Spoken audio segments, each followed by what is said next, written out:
आज आपण मायग्रेनवर घरगुती उपचार काय आहे ते पाहणार आहोत आणि हा उपचार करताना आपल्याला 1 रुपयाही खर्च करावा लागणार नाहीये। तर उपचार काय आहे ते आपण पाहूया। तर ही फांदी बघितल्यानंतर आपल्याला सगळ्यांना माहिती पडलं असेल की ही रुईच्या झाडाची फांदी आहे। तर ही फांदी आपल्याला घ्यायची आहे। जर ओली असेल तर तिला सुकवायची आहे। हे झाड शनीला मारुतीला एकदम प्रिय आहे म्हणून याची माळ बांधली जाते आणि हे झाड औषधी झाड आहे। जुन्या लोकांना बऱ्याच याची माहिती असते। तर ह्या झाडाच्या आपल्याला फांद्या सुकलेल्या घ्यायच्या आहेत।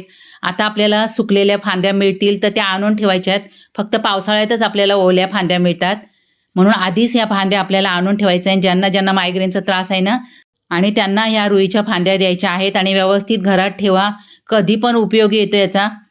तर हे काय करायचं, आपल्याला ही जाड फांदी घेतलेली आहे। बारीक फांद्या असतील तर 2 ते 3 ह्या फांद्या आपल्याला अगरबत्तीसारख्या पेटवायच्या आहेत आणि याचा धूर आहे ना तो आपल्याला नाकामध्ये खेचून घ्यायचा आहे। ज्या वेळेला डोकं दुखतं, मायग्रेनचा त्रास होतो त्यावेळेलाच आपल्याला याचा उपयोग करायचा आहे। मी फक्त एक छोटीशी फांदी घेतलेली आहे, पण तुम्हाला जेव्हा त्रास होतो तर 2-3 फांद्या घ्या, कारण धूर असा जास्त व्हायला पाहिजे आणि एकदाच हा उपाय करायला लागेल, परत उपाय करायची गरज लागणार नाही।